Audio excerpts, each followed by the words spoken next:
Hello, everyone out there. I'm Brian Tierney. This is the Blessed Life University podcast, the Blue Podcast for short.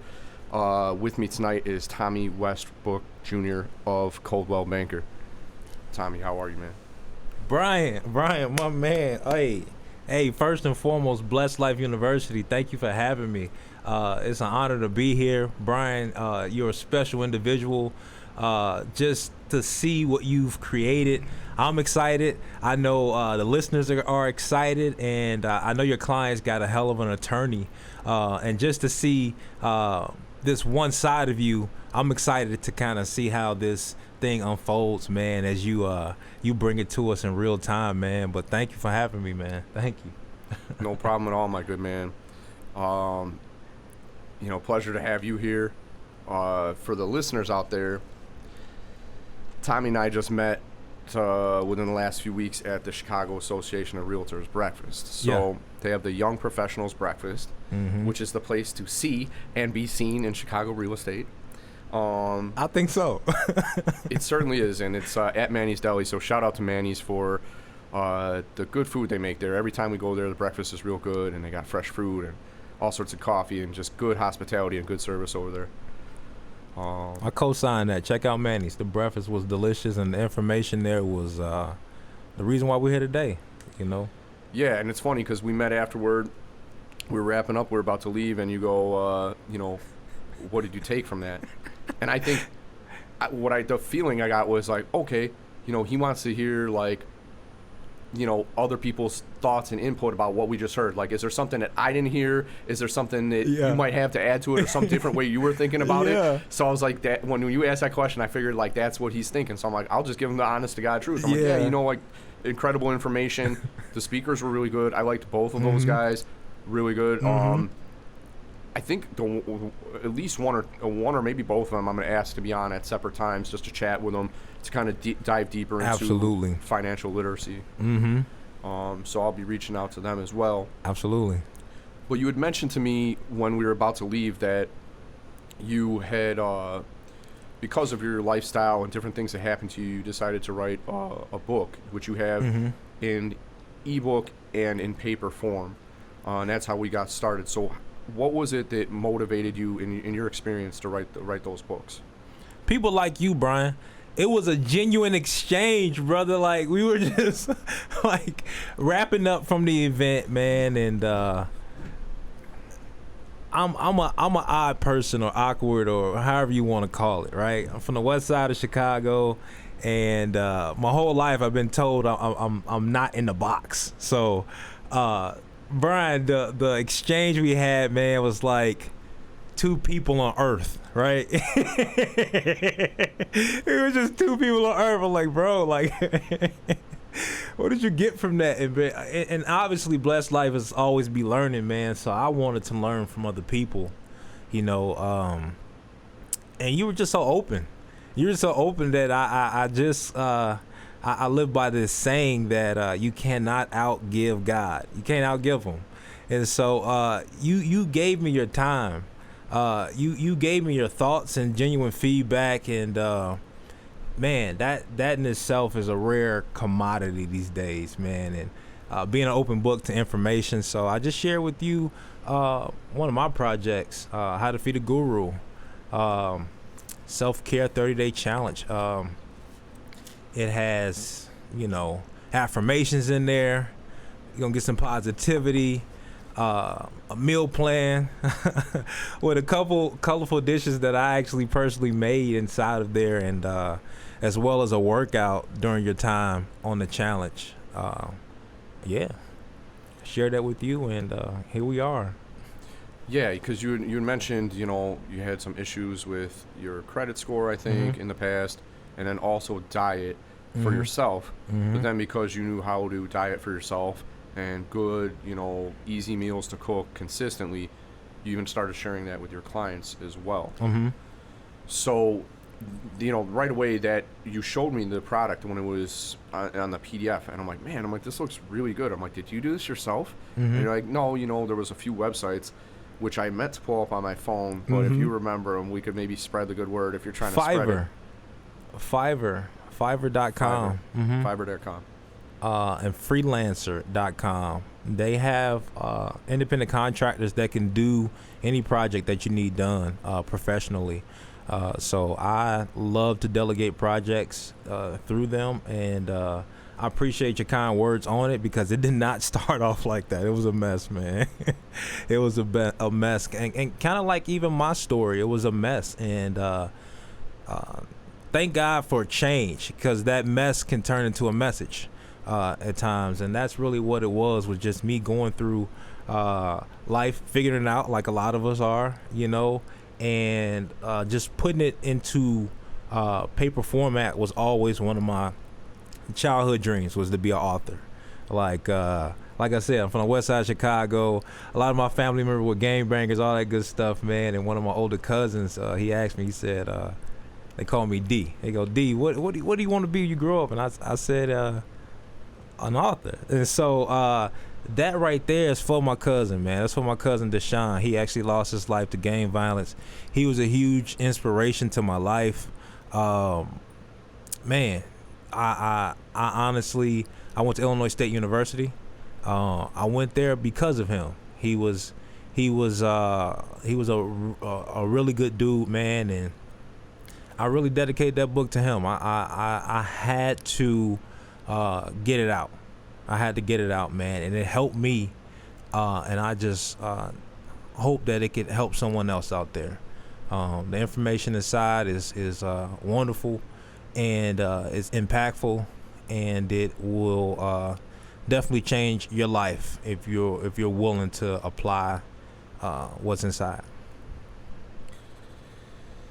Yeah, I mean, you mentioned the affirmations in the book, and you said that affirmation when you were younger that you wanted to be an author, and then you made it happen. So good on you for it. And yeah, to your point about when you first get started, when you're first writing a book, it'll be scattered. It's not collected. It doesn't look pretty, right? It's just a bunch of stuff in a Word document. Right. You got to figure out what you're gonna keep. You're gonna keep most of it, and then you got to trim it down a little bit, and then try to make it look pretty, which you definitely did. Because, like, when I asked you, did you do this yourself? I'm like, it looks professionally done, and not just like you signed up through Fiverr, but like this is something that could be published. In like through a print publisher. And that's how it looks. It's really well collected here. So you had a credit problem, and it was bad, good, bad, ugly. How bad was it? Oh man, I couldn't get a pack of gum in my name, Brian. My name. I went through a breakup, man. And it tanked my credit.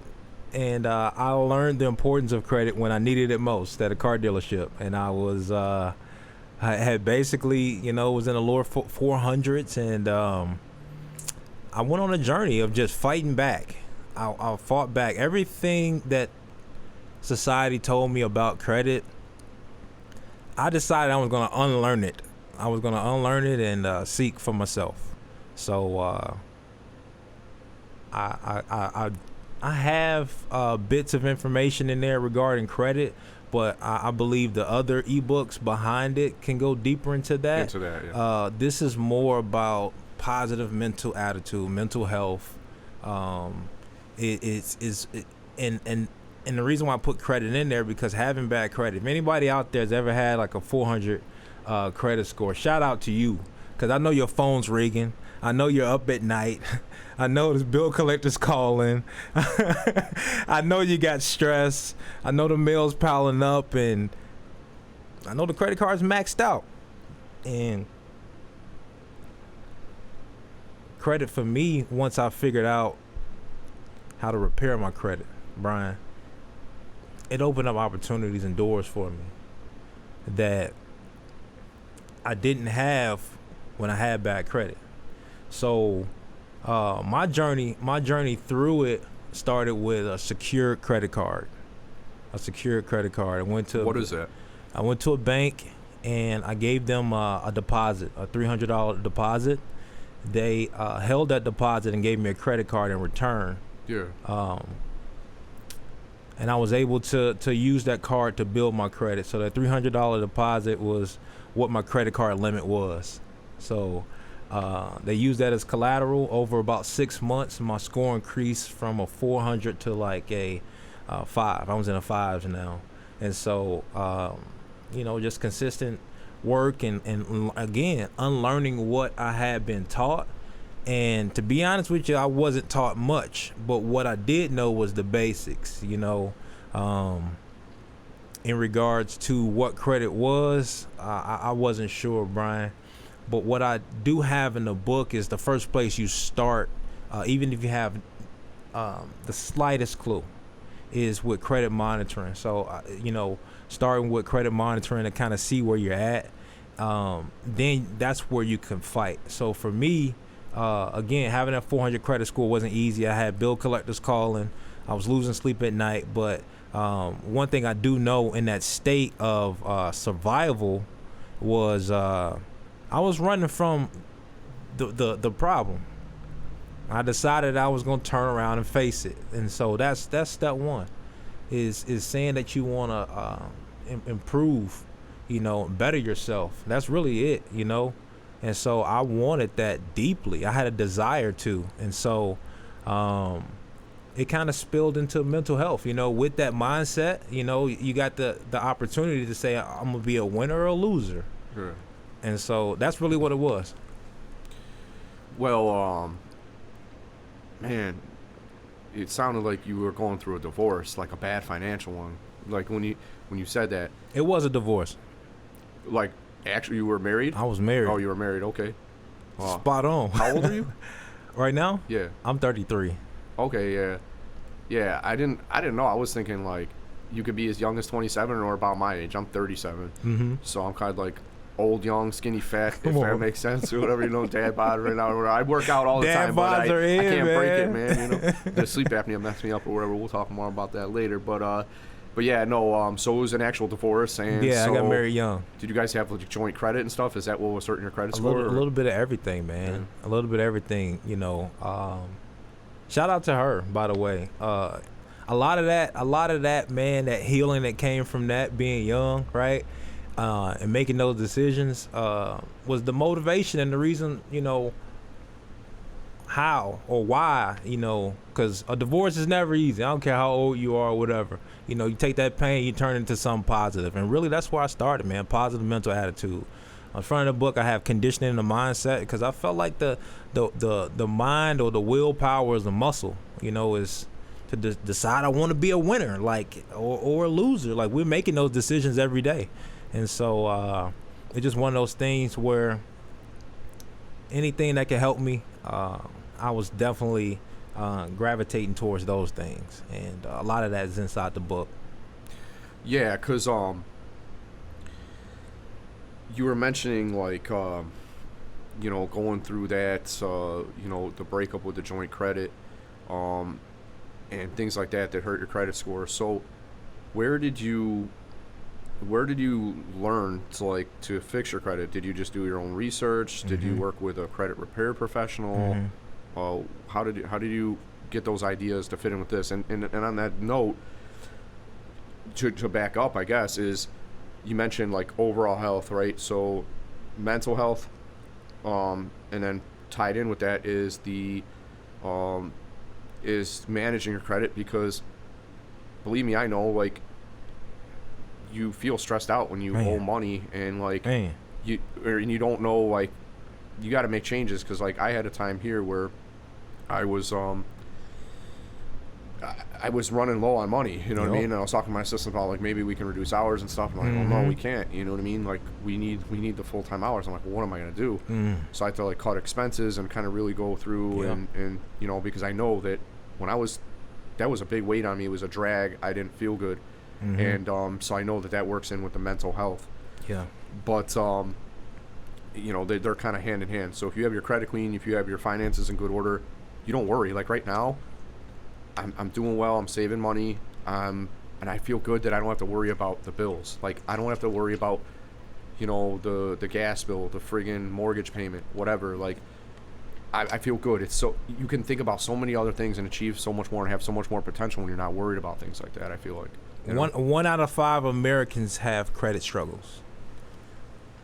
1 out of 5 Americans, and we live in a world of finance, and you know, it's one of those things where it's majority of America's is facing this problem, and so I found myself in the majority.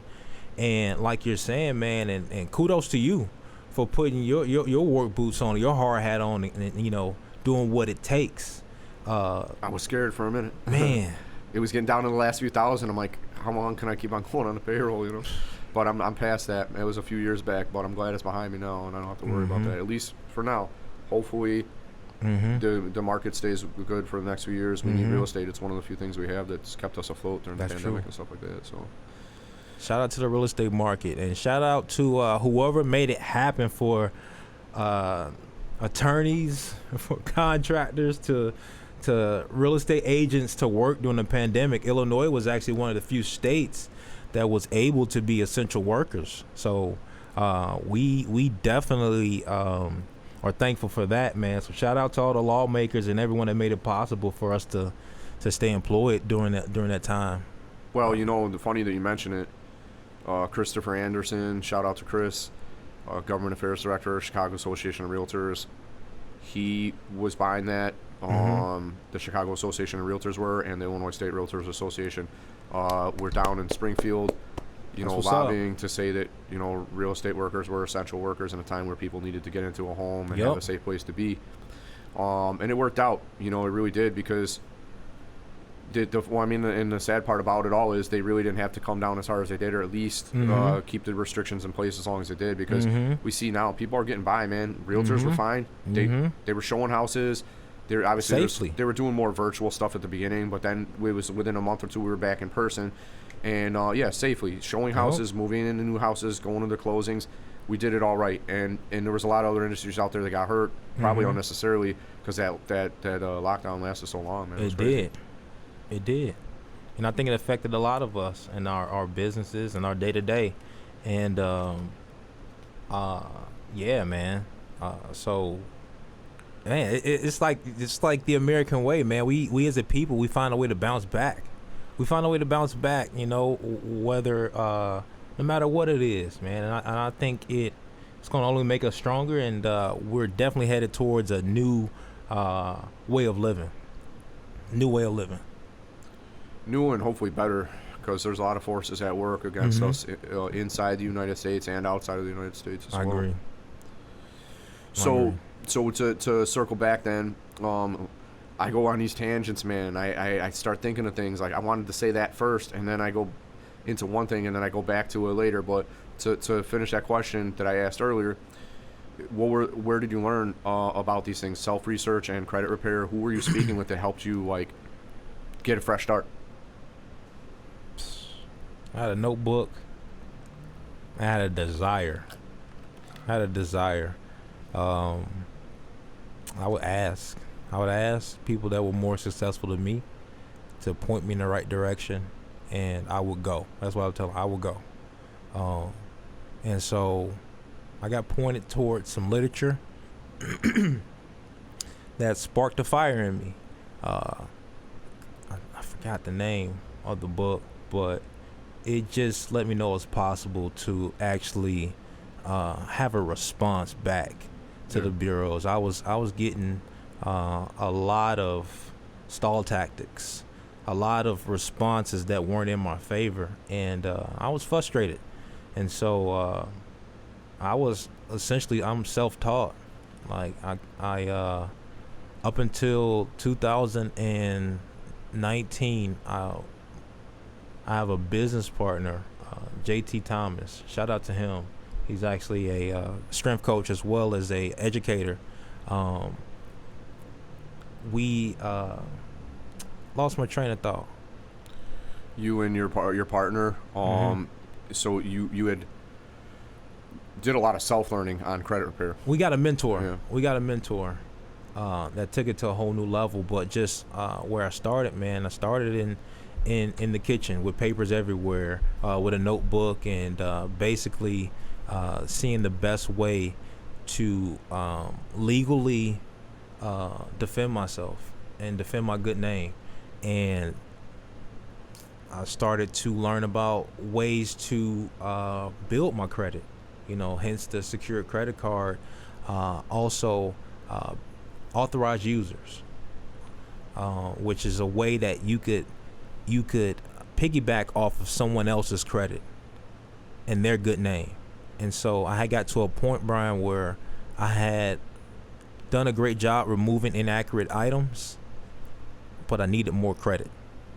So the secure card helped.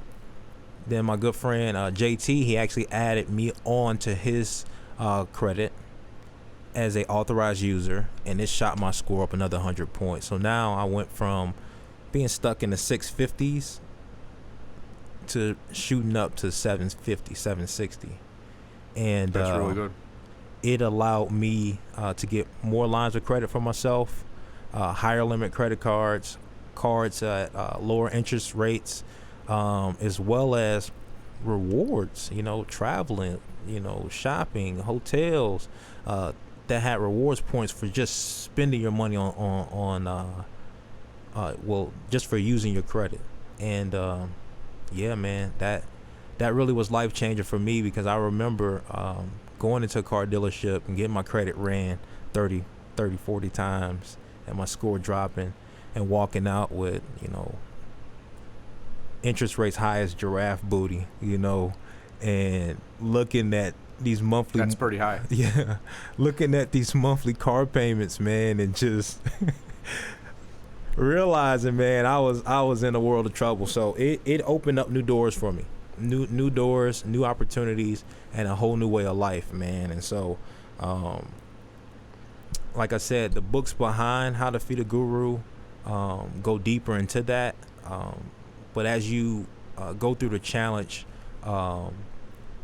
it's just loaded with essentials, for a positive mental attitude, for healthy living, for financial literacy, but moreover, it has workouts and meal plans inside that you can do today and stick to and be consistent, because Brian and I, we both work in the industry where it's high stress, and a lot of people, shout out to stay-at-home moms or people that are working from home that have children, like, yo, it's crazy to have that demand of working, being good at your job, and then having a 2-year-old like flying past with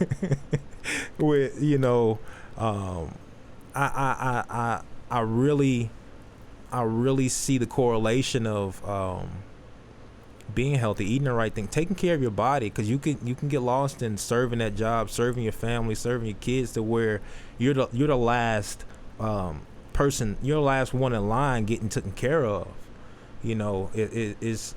I had a friend, he used to tell me about the big rock theory. He's like, Tommie, think of yourself as a big rock and life as a jar.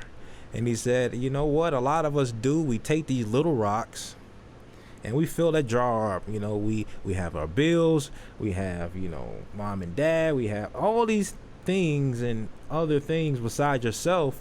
By the time you put the big rock in the jar, you can't close the lid. And he said, if you just take that process and use the big rock first, he said, and put all the little rocks inside the jar, it'll fit snugly. So it took some willpower. It took me making my mind up that I was going to stick to it. And of course, just like any other person, I fall off, but at least I have a starting point, or at least a action plan. And I'm an action plan type of guy, man. Come from a military background. My dad's 100% disabled vet. Played sports majority of my life, and discipline and having an action plan is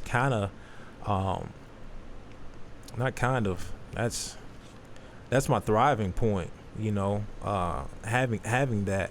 And so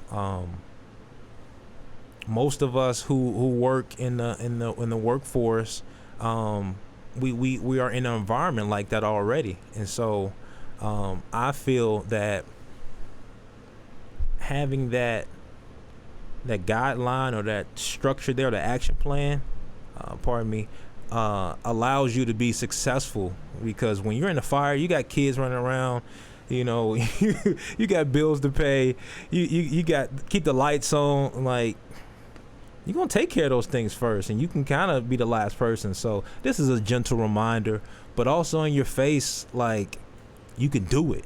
Like, this is how. And so, again, if you apply what you're learning, it'll definitely change your life. So this, you gave me 4 books, and I'm going to bring up each one of them before we're done. But I think this will be the one of our main focus. 'Cause absolutely. This one was your first one? Yes. This is your first one. Mm-hmm. And it seems to be what I would think is the foundation for all the rest of it, it seems like. It is. Yeah, like, yes, you're taking care of your mind, your credit and your bills, mm-hmm. and your exercise and your diet. Mm. Because I'm of that same mindset, yeah. And I didn't realize this stuff because my parents never really taught me about exercise. Like, my dad was an athlete growing up, and he got me into sports and different mm-hmm. things, but he didn't really tell me, like, the value of it. Like, you know what I mean? Those are things you have to learn. Like, you only get one body to get you through this life. Yep. It's this one machine or this vehicle, whatever analogy you want to make, that we have to get us through this life. So I knew about, for me, I think my dad getting me in athletics was more about the competitive nature, but yeah, keeping this body tuned up properly to get us through the rest of this life. Like, I don't want to get to be 70 years old and I can barely get out of the lazy boy chair or whatever. I want to still be able to get up. I want to be able to go for a walk. I want to be able to ride a bike. I want to be able to, you know, exercise, whatever. Not as hard as I did when I was younger, but still be able to do it. Come on. The only way to do it is to maintain it. So like, that's why I personally am doing my best in a very stressful industry, in a very stressful time, because it's busier than it ever has been with low interest rates and everything right now. Absolutely. So I try to start my day every day, and admittedly, you know, some days I'll miss or whatever. Like, when I go home later tonight, I'll probably do some weight work in my house. But I like to start off the day with exercise to get the blood flowing, get the blood up to my brain.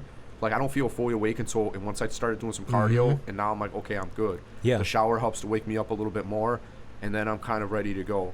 But the mental health part of it, sleep is super, super important. Exercise is super important. And then the last part or one of the last parts of your book is meal planning. So about your mindset, what are some of the things that you recommend for your mindset first and foremost out of all the things in this book? Oh my goodness. Make room for growth. Make room for growth. Treat your mind like a garden. Remove the weeds. The negative thoughts, they pop up easily. Make room for growth. And don't be afraid to get help.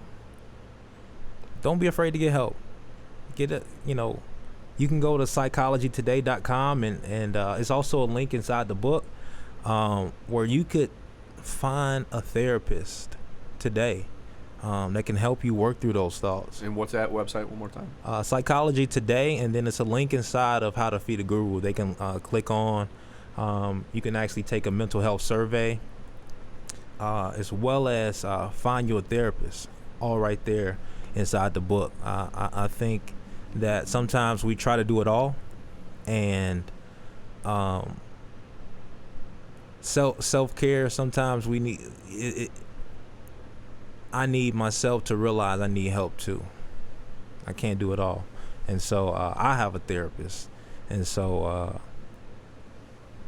I think it allows you to really work out those thoughts and find your way to where you're trying to go.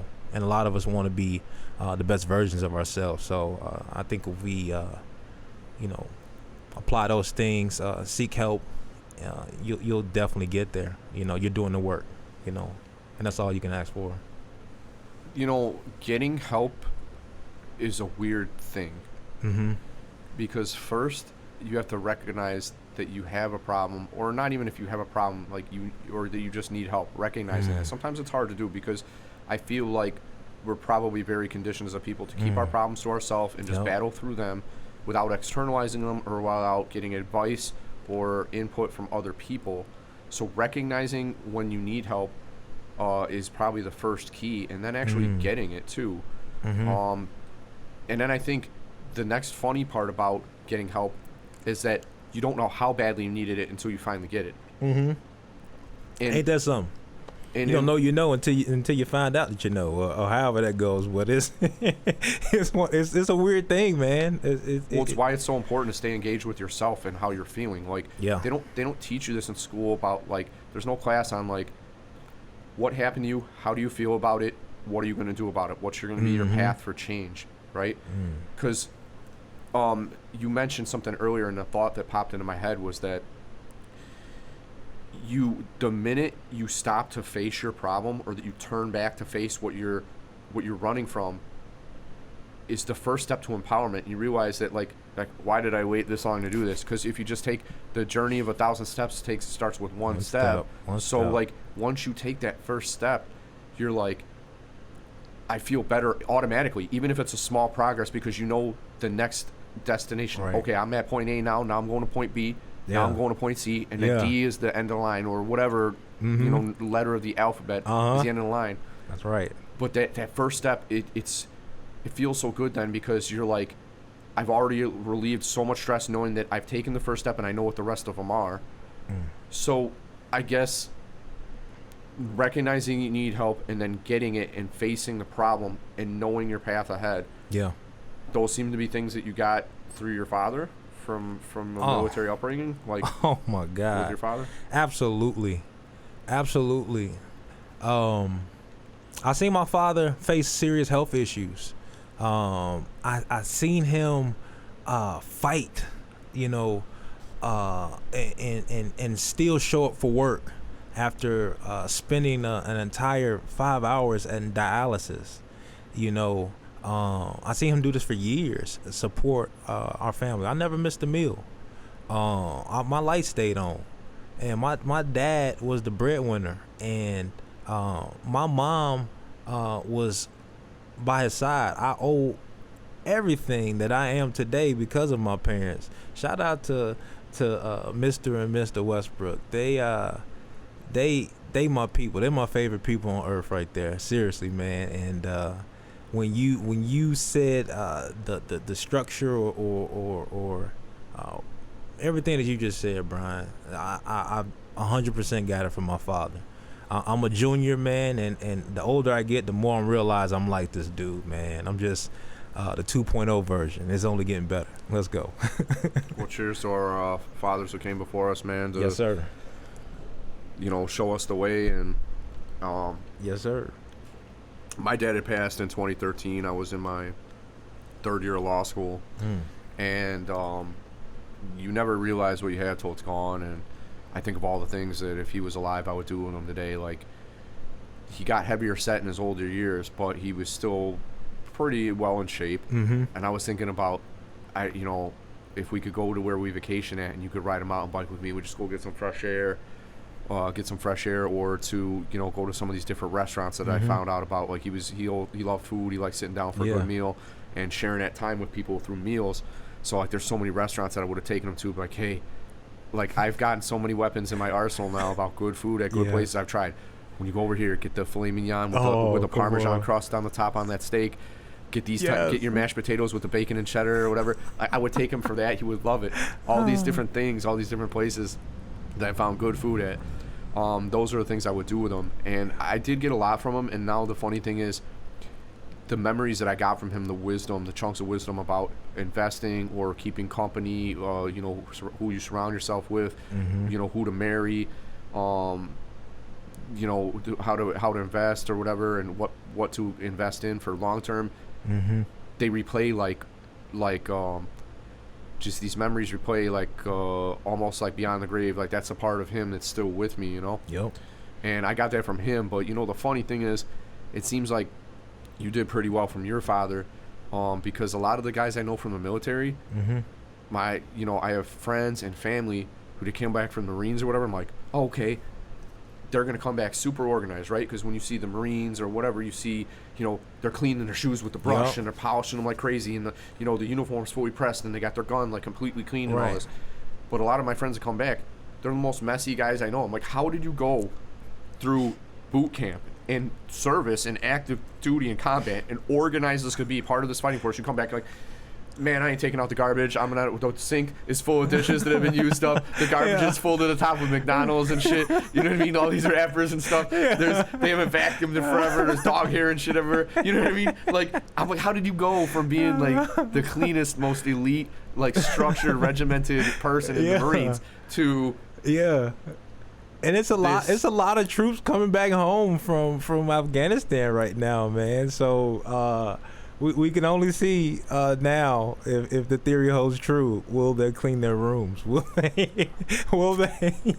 I don't know, man. I don't know. How do you? If you're coming back from Afghanistan, you get a free pass for a little while. Like, you know what I mean? If your room's messy for about 6 months, even a year, be like, you earned that, soldier. You know what I mean? We're not. I'm saying the dudes have been back for a while, but yes, I think. You know what I mean?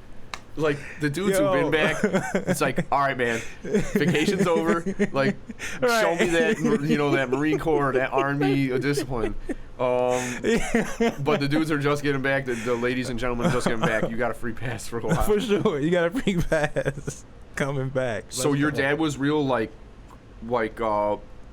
very regimented. He had a game plan. He had, processes. Yep. And that's kind of where you got that from? Yeah. I seen my dad get up, man, 30 years in a row, 2 kidney transplants, open heart surgery, you name it, man, just and fight and still stick to his schedule. Like, he's a creature of habit, man. He's out the door about 5, My dad always told me how man got to have a side hustle. He always taught me that, so he would work all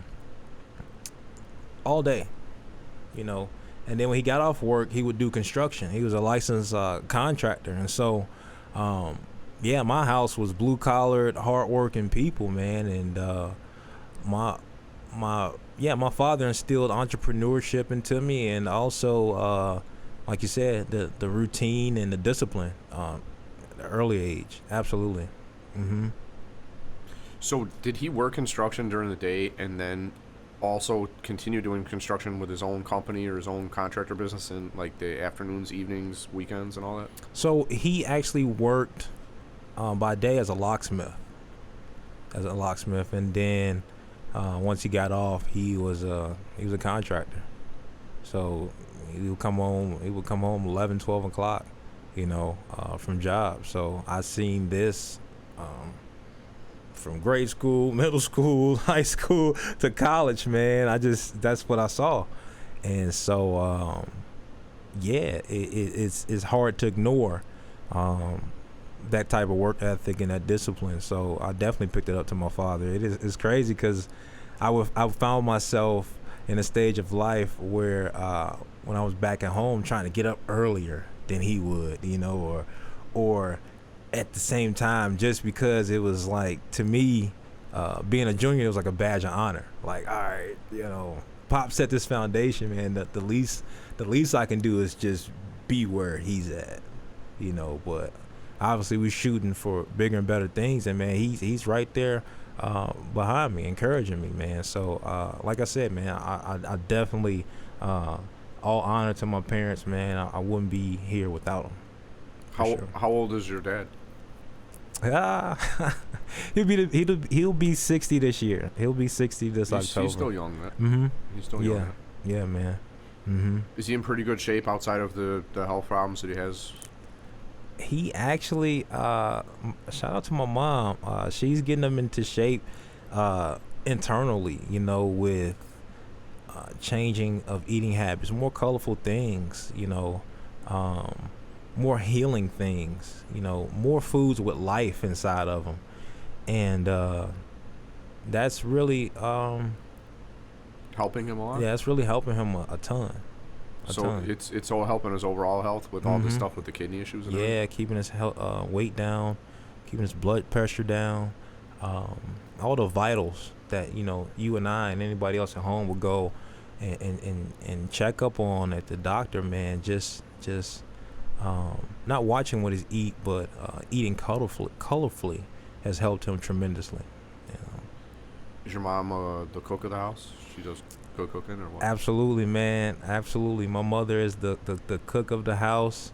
And I tap in. Inside the book, you actually see some photos of some meals that I personally created and some of my favorites. And I hope the next project could touch up on some of those things as far as nutrition and recipes and things like that. Did you get the recipes in here? Were they your mom's recipes or? No. Those are like basic and generic recipes that you can create consistently to see improvement in your weight, or improvement in overall health. But as far as recipes that my mom has or anything like that, I would love to bring that out, man, because I feel like my mom knows how to season a meal, man. She knows how to bring some healthy alternatives to the table as well as flavor, man, because healthy food could suck. In short, it could taste bad, like bland, like no taste. Like, what is this? Like, well, usually no news is good news, but no taste is bad taste. Like, right. So I need something to moisten it up or add a little spice to it or a little sweetness, something that I could like make it more palatable and Exactly, man. I want to enjoy this time here. I want to, taste something. Well, you mentioned that earlier before we even got to podcast, and you were saying that that you liked seasonings and spices and stuff like that. So you got that from her. Absolutely, man. We actually did a herb garden, and was the rosemary's, parsley, cilantro, all that good stuff. And it's funny how, like, I grew up in a household where seasoning salt was like the thing. Lawry's? Lawry's seasoning salt. I love salt. Lawry's, man. It got a little kick to it, but it definitely give you hypertension. So if you use too much of it, the people don't realize they have to like the amounts you use because there's a lot of salt in the stuff already. You don't need to add too much extra. Heavy-handed. I'm talking about half the shaker go. Like, I take a pinch in my hand and I just kind of sprinkle it all over there just so I can kind of taste it a little bit. See, the black household, you ain't seasoned the meat right if you can't see it on the chicken. So that little bit you sprinkled on there, Brian, we that's just that pale chicken. Look, we gotta see it. You gotta see it. You gotta see it. Like we see it a lot. Like concentrated as hell in one area, and then pretty concentrated around the rest of it too. Good. So yeah, man. Good Lord, man. Definitely picked that up from Mom Dukes, man. Well, see, you know what? I think you have a good skill for that, in the sense that I think what the difference between a decent cook and a good cook is somebody who can just make a blend of different stuff, like lemon, pepper, garlic type of thing, or whatever, you know what I mean, like all these different things. Because I'm not kind of at that level, but my wife is. Oh yeah, you gotta have somebody in the house that can do it. Yeah. Because here's my thing, like I know how to cook meat. I know when it's done, just usually by touch, depending on once it starts firming up pretty good, I can know that's pretty much done. And if we leave it on there longer, it's going to dry out, which we do not want. Right. We do not want. I'd rather have undercooked than overcooked personally. But in any event, I'm good at that. There's a lot of things I can do, but for real good baked stuff or the seasonings and spices, like I'll give you an example. Drop it on me. We, for whatever reason, I've been addicted to salmon lately, so we've been eating a lot of that, whether it's when we go out or when we're eating at home.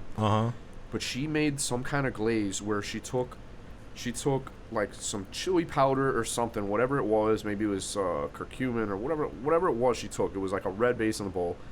And she put a few different things in there, and she shot some sriracha sauce in there. And she had a honey, and she mixed it all together. And when it's real hot, it was very liquidy, so I could just easily pour it on the salmon, and it spread real well. As it cooled down, it thickened, so it was more of like almost like a jelly-ish or jam type of spread type of thing to it. Yeah. But it was still good. We put that over the rice and over the salmon, and we had broccoli with it. And it was delicious. But she knows how to make flavor and those. Textures. Everything you said was textures too, like the broccoli with the crunch, like the rice, the salmon. Come on, man. It don't get no better than that. That's a complete meal. It was so good, and exactly. I got a little bit of carbs. Yep. I had some fiber and some healthy greens with the broccoli, and then I had the salmon, and it was just the way we cooked it recently, the friggin' omega-3 fish oils were just flowing out of there. It was delicious. It was buttery. It was tasty. When you said the honey with the sriracha, I was ready to like, yo, it's a wrap B, unplug it. Like, let's roll. Let's go. Like, where's this place at? Like, well, that was my wife's cooking, man. We'll have some sometime. That was her. But I'll tell you about another one that I like over here that we can actually go try sometime.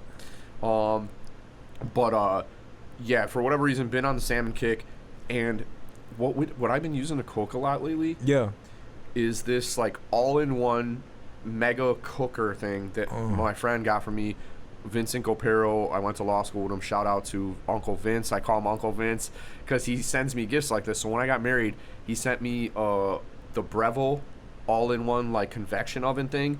You said Vincent Copero, Incopero? Incopero. With okay. Did you have a closing with him or something? He's a real estate attorney up on the north side. Yeah, we just had one like 2 days ago. You had one with his office? Did you work with him or he was on the other side of the transaction? I worked with him at Real Law, right? Yeah, Real Law Group. Yeah, Real Law Group. We went to law school together and we're friends to this day. We talked. That's why we clicked, man. He's a savage, by the way. Crazy ass dude. Nuts. He's been in the business. We've never met person to person, but I feel like I know him. I've only talked to him over the phone. Yeah, he's a hard guy to meet because he doesn't go to the closing slot. He does a lot of it from his office. So if somebody's there in person, they're covering for him or whatever. He's doing the smart way, probably the way I should be doing it. But I'm like the little closing celebrity. I go to the closing. We're like closing through the phone.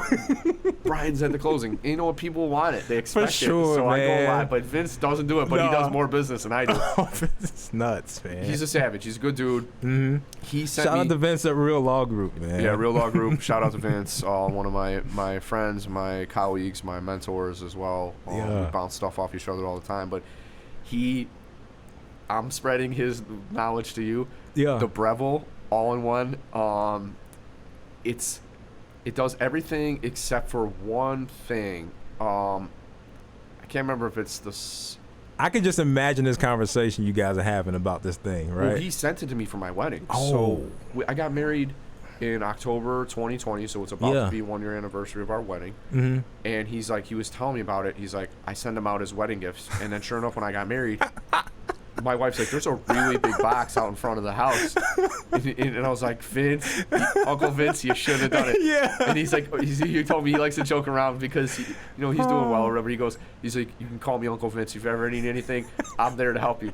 He sent me that Breville. The Godfather. It warmed up my house so much, man. Like, we have it on the countertop, and it's during the winter time. Yeah. The first time we used it, I had my father-in-law and my uncle-in-law over, and we were watching it was like football Sunday or whatever. Yeah. Everybody came over. We made Italian subs in this thing, so we went to the store over here. I went to get the supplies for the night.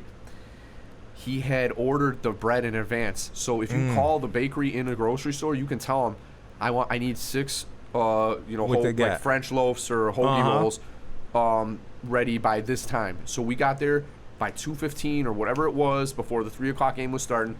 We picked up, or the noon game, whatever it was. I don't even remember how early we went there. The time's not important. But we got all the fresh bread. We went to the deli counter. We got all the Italian meats or whatever. We got the cheeses. We got some vinaigrettes. My wife made some different vinaigrettes, too, that we put on there. Mm-hmm. So we had the store-bought and we had the homemade.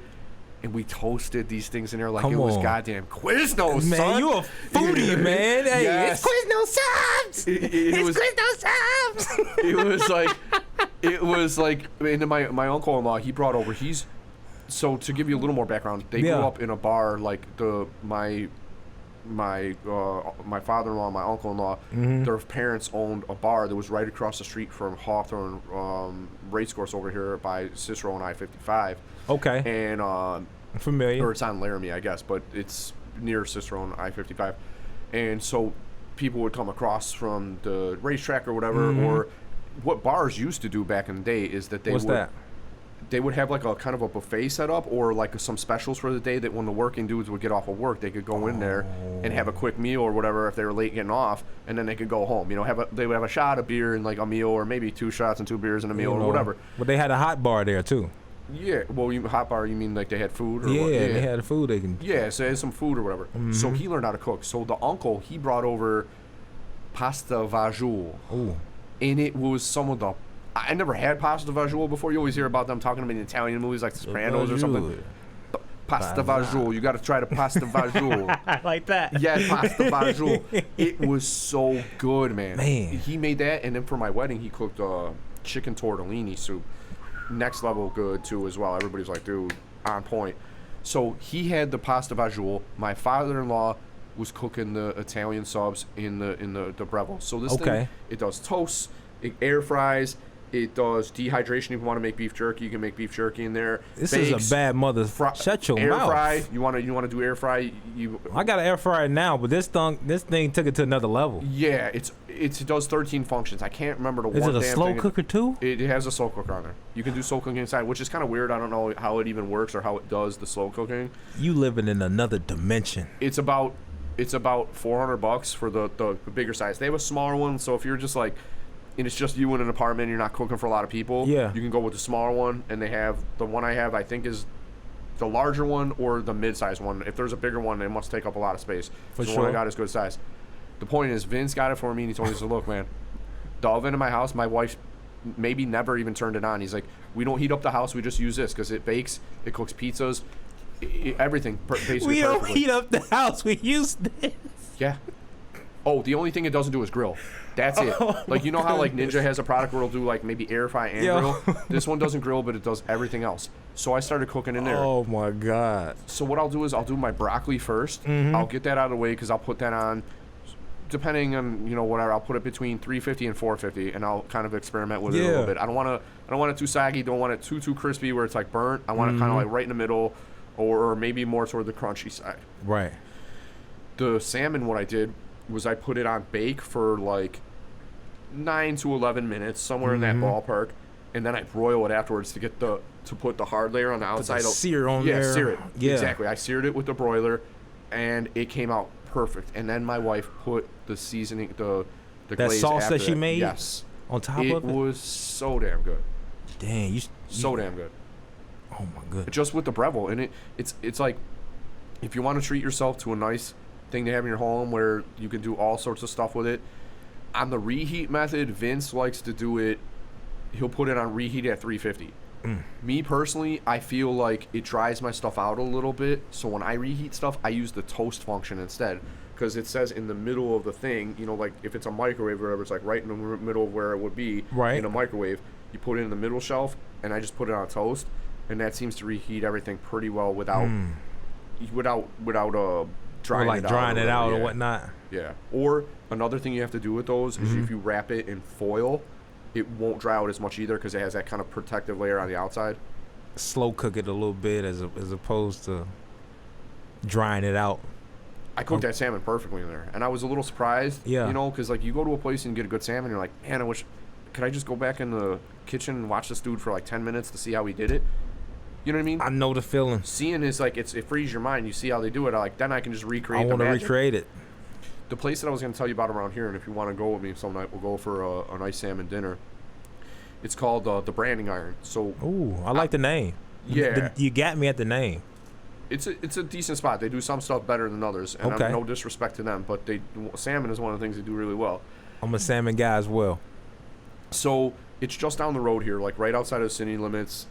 I think that's Bridgeview, where it's located. So the Chicago football team. What's that? Chicago soccer team used to have. Fire. They used to play there. I think they now play at Soldier Field, or they don't play there anymore. They call it SeatGeek Stadium now. I've driven past there. I know exactly what you're referring to. The Branding Irons right there. Oh, okay. What I do is they have a thing they call cedar plank salmon. So it comes out on the cedar plank. I don't know if they bake it first and then they sear it at the end. Mm-hmm. And it comes out, or I think maybe they sear it first and they'll put it on that cedar plank and put it in the oven for a little while. Cedar plank has the moistest salmon. I don't even know if that's a word, but it's the most moist salmon. There you go. The most moist salmon. There you go. But because do they steam it? Do they put water on the wood first and then put it in the oven, or how does that work?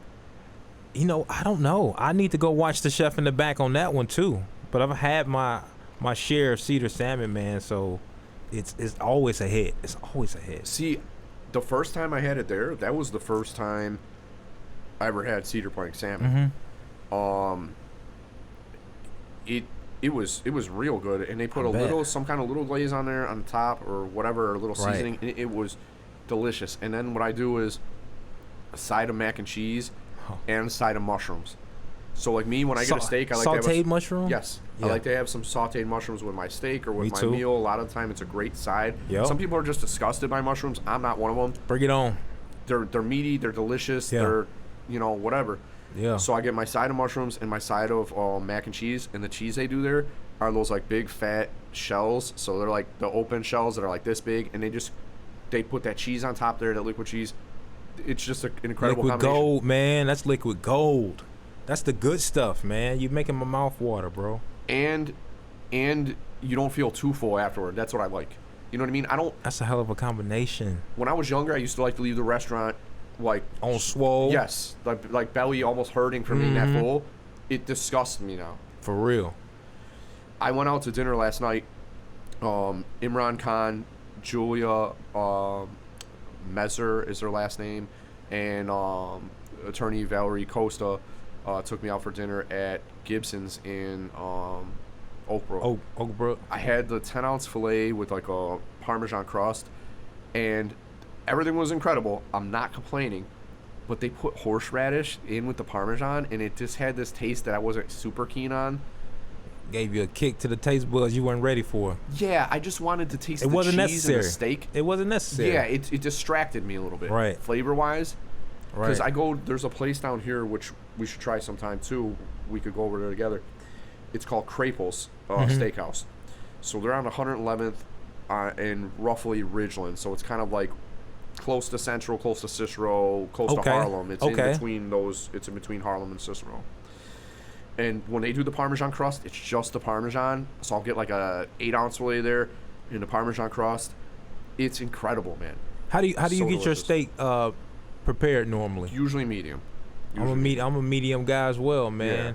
Yeah. I feel like all the juices and everything is locked in at that medium temperature. Like it's nothing like a medium steak, brother. Well, yeah, I feel that it's like the perfect combination of slightly charred or crisped on the outside, but also Right. not dried out on the inside. Because Right.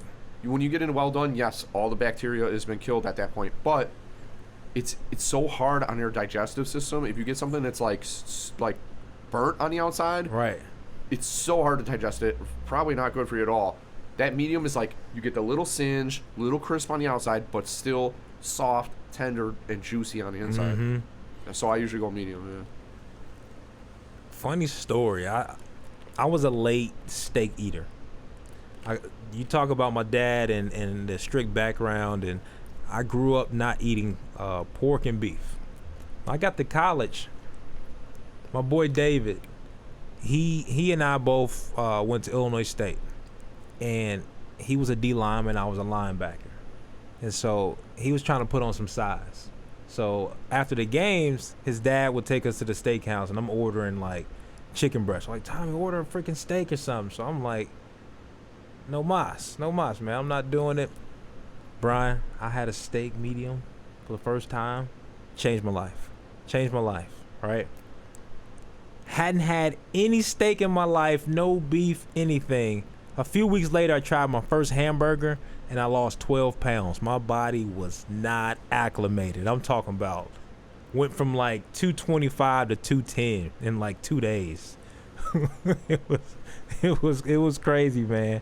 But David, man, shout out to David. He and his father, it's a place at Illinois State called Alexander Steakhouse. You can actually they have an open pit grill in the middle of the restaurant, like 3 or 4 of them. You can butter your bread, make Texas toast, make your steaks to your liking, man. But that's the first time I had a steak, man. I was never huge on steak. Like my dad was a meat and potatoes kind of guy. Yeah. But I was never real big on it until I got to be now where I'm at. Mm-hmm. Because a lot of people, like, I have a friend who's like, dude, I don't like steak at all.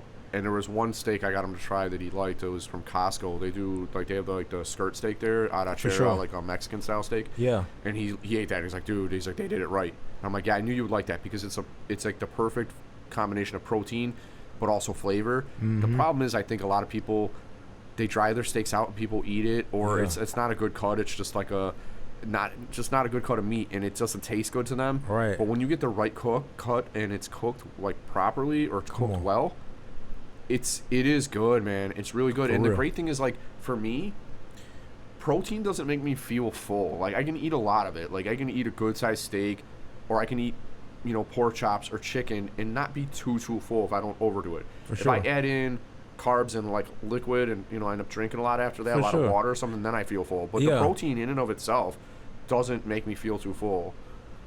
I mean, speaking of protein, man, like inside that book, it goes over a balanced meal. Having not only protein, but actually having carbs. I feel like we live in a society where everyone's like running from carbs. And I think that's one of my favorite parts of it is having the ability to have a complete meal, man. Your protein, your carbs, your fats. You can really have some fun with it. And I actually have access inside the ebook. It's digital, and you could chime into the Facebook group to where, we'll be sharing recipes, sharing self-care tips outside of the 30-day challenge, because we want to make this a lifestyle thing, something that we pass on to our kids. That way it's common knowledge, and that we're all living happy, healthy lives. I think we all deserve that. I think we do too, and for sure, it's something that you have to work to maintain. It doesn't come easy, and I learned that too because I worked with this young lady at Office Depot, and she said a coach told her in college that it doesn't take long to lose the gains that you've made, to lose the muscle mass that you acquired. Even 3-4 days without working out, you can feel it in your arms and stuff, and it's kind of crazy.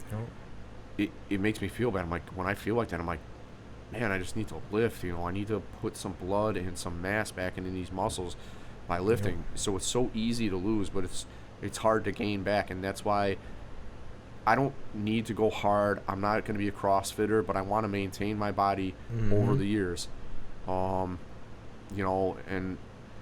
I have sleep apnea, and that kind of messed me up because when I wasn't breathing regularly in my sleep, my heart compensated for the irregular breathing by pumping harder, which causes it to enlarge. So my left ventricle, my heart is enlarged, and I've had a premature heartbeat ever since. Now, I've been treated, thank God, since 2013. So it was right around the time my dad had passed. I got in for a sleep study, and by the end of October, my dad passed September 2013. So his anniversary is coming up too. Lord rest his soul. Absolutely. And right after that, after going through everything I went through, man, I was going through my last year of law school, and I didn't know I had sleep apnea, but I had been through like a year's worth of heart testing because they thought it was an issue with my heart, and they never once mentioned to me sleep apnea. I'm like, why am I waking up feeling like I'm dying in the middle of the night or in the morning? Because my blood oxygen levels were low. And that caused me to go into almost like a shock-like state where you go into panic and you don't feel like when you're breathing that it's actually refreshing you properly. I went through all that, and another thing I didn't know about that is it probably messed with my whole hormone, like my endocrine system, and they don't tell you that at the time either. It's like, the heart doctors didn't tell me that it could be sleep apnea. The sleep apnea doctor didn't tell me to talk to the endocrinologist to see where my hormone levels were at. You gain weight, it's hard to lose, all these things. But diet I didn't know about until more recently, and I feel like, I don't know if it's older age or I started doing yoga, but I'm more in tune to listening to my body. Like, you can almost feel the things that are being produced by your liver as it filters out the toxins that are getting metabolized in you. You can kind of feel it. Like, if you eat something that's too greasy, you're going to know it.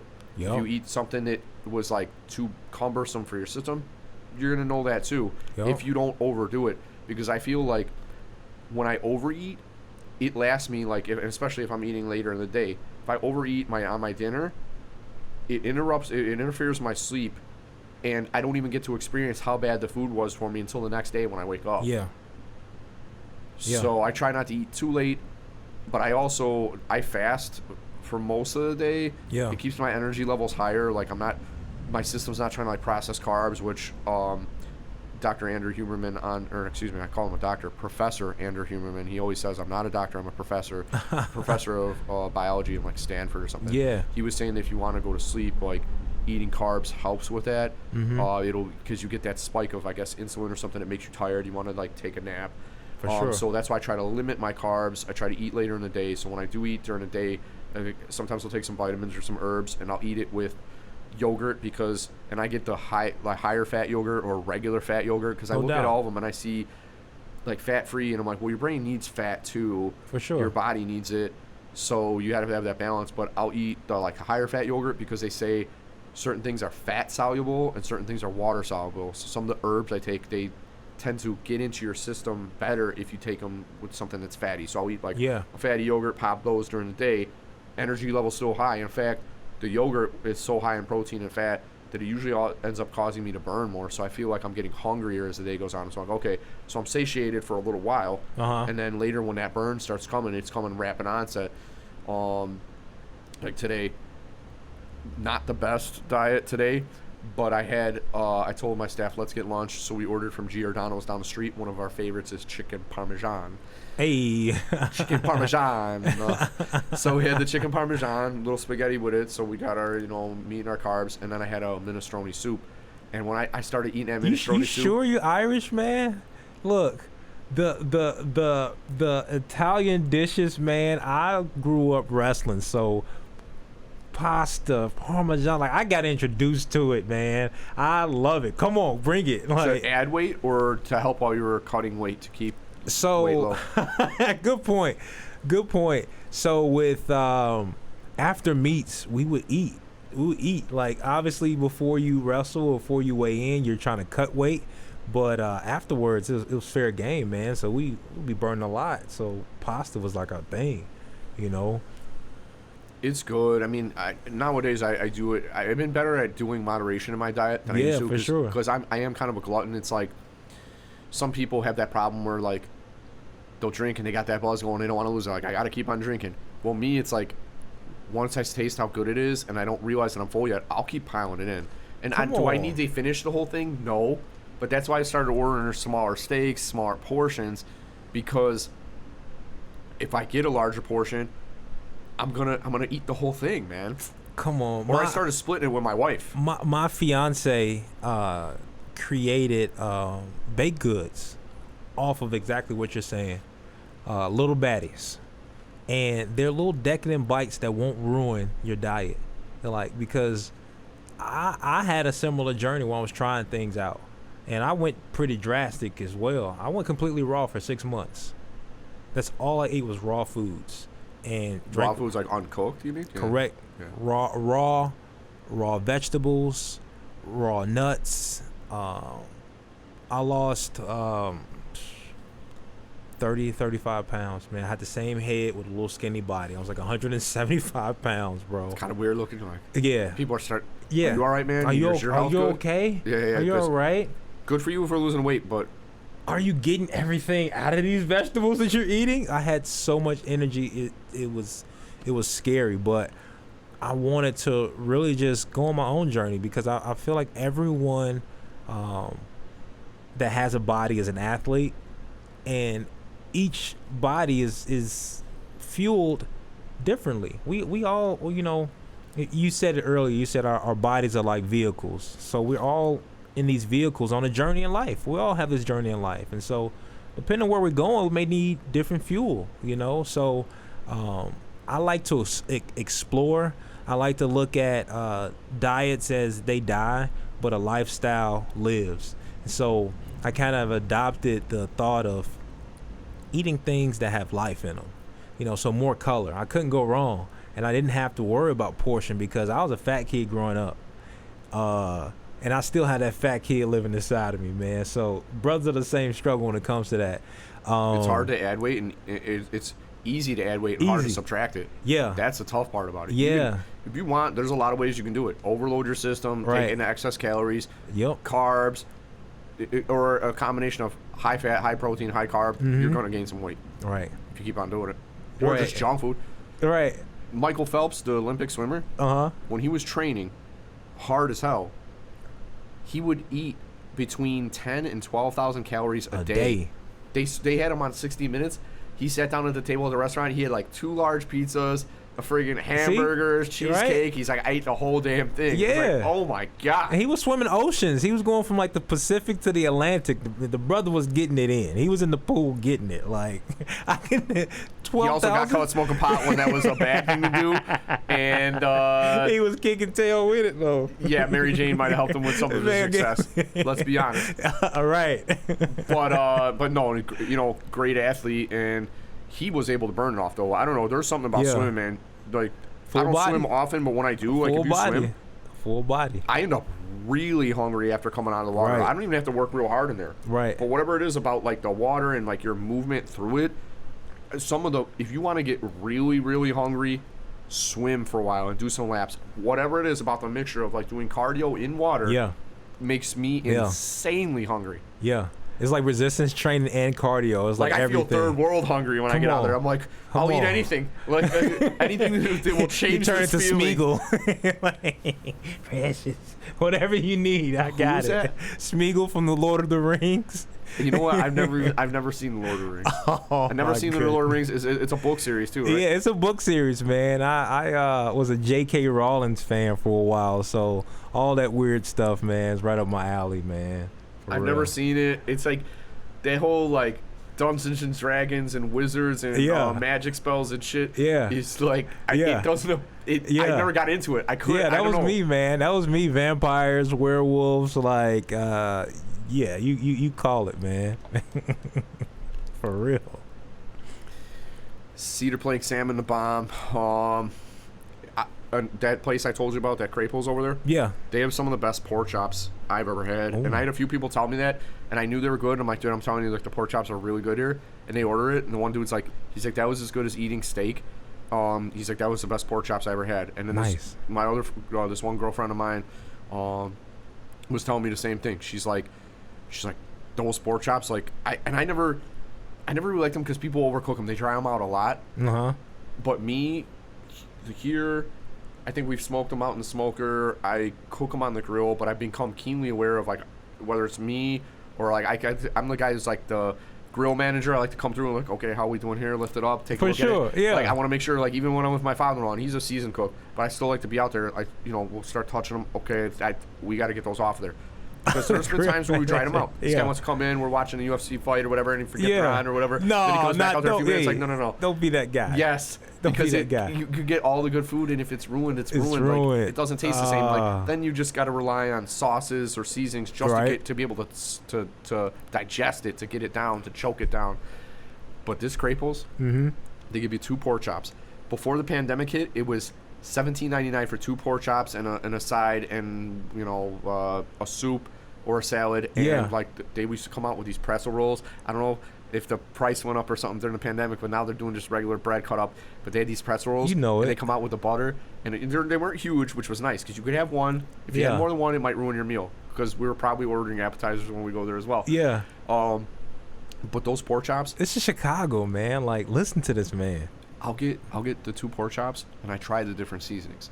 Mm. So they make their own barbecue sauce there. It's fucking incredible. That good. It's very good. I would take it to go sometimes because they'll put it in a styrofoam, like a 32 ounce. You can cap it, get it to go, and they'll also sell you the seasoning that they use on their pork chops and their steaks. So I'll buy that. It's like $5 a bottle, or it's not Most huge. restaurants won't do that, man. I'm glad to hear people are doing that because there's some Yeah. sauces here in Chicago that need to be experienced at home. Like, Or for on, real. yeah, to bring them home or to take them, like, if you're not from here and you just happen Yeah. to be in town and you're at the restaurant and holy Exactly. shit, I would love to have that. And now you can't take it with you.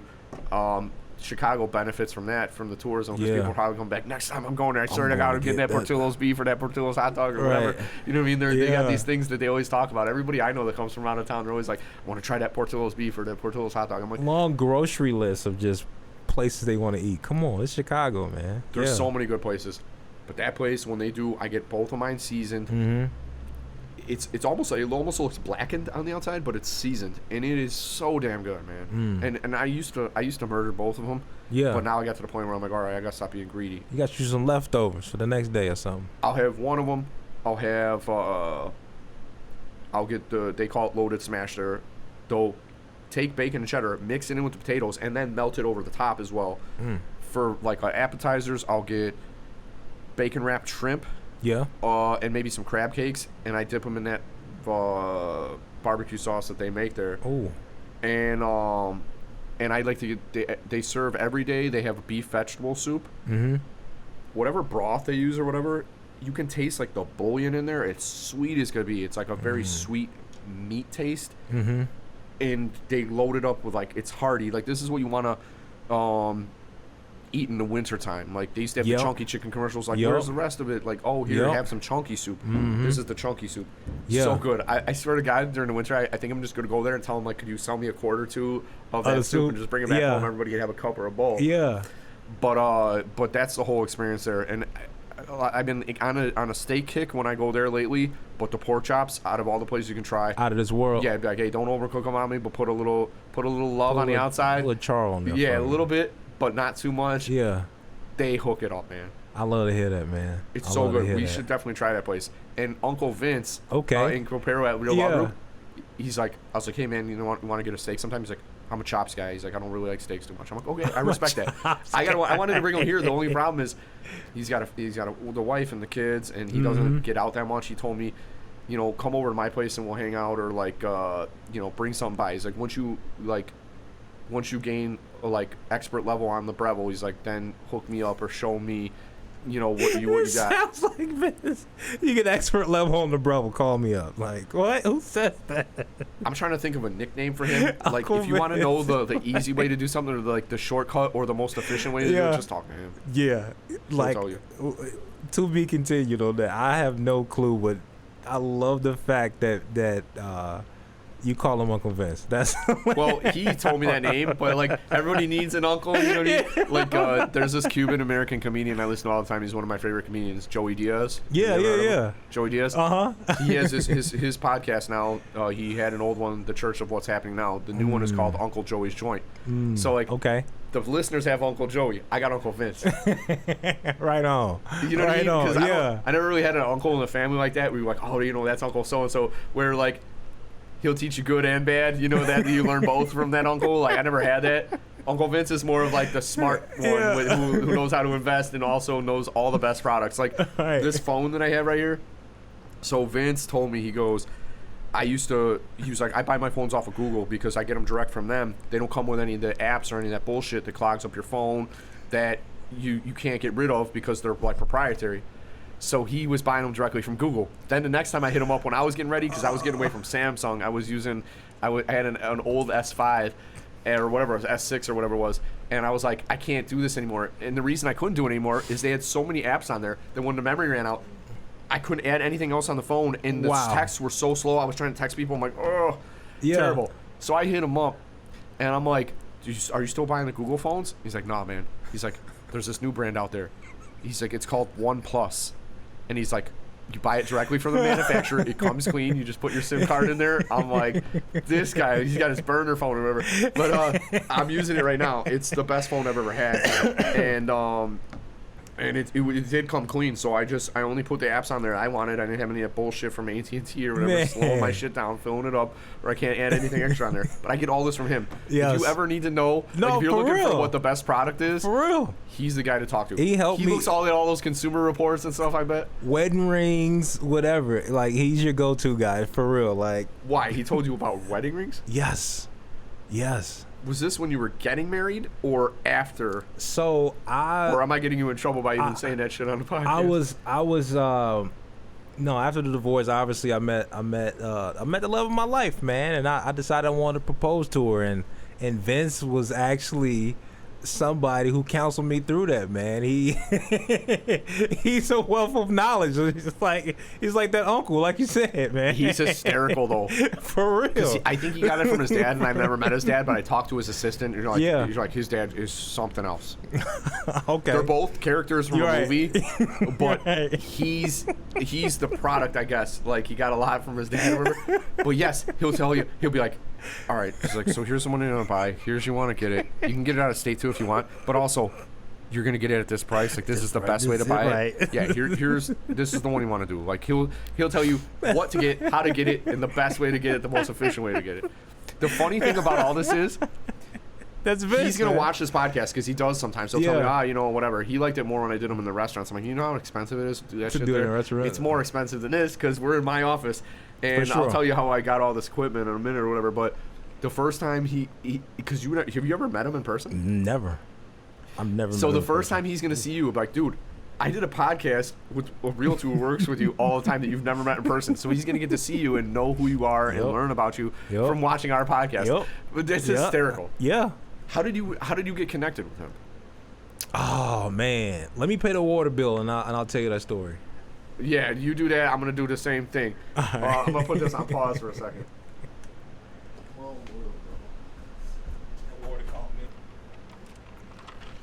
We're back at it. So, I got connected with Vince. Funny story. While I was getting my real estate license, I also learned about wholesaling real estate.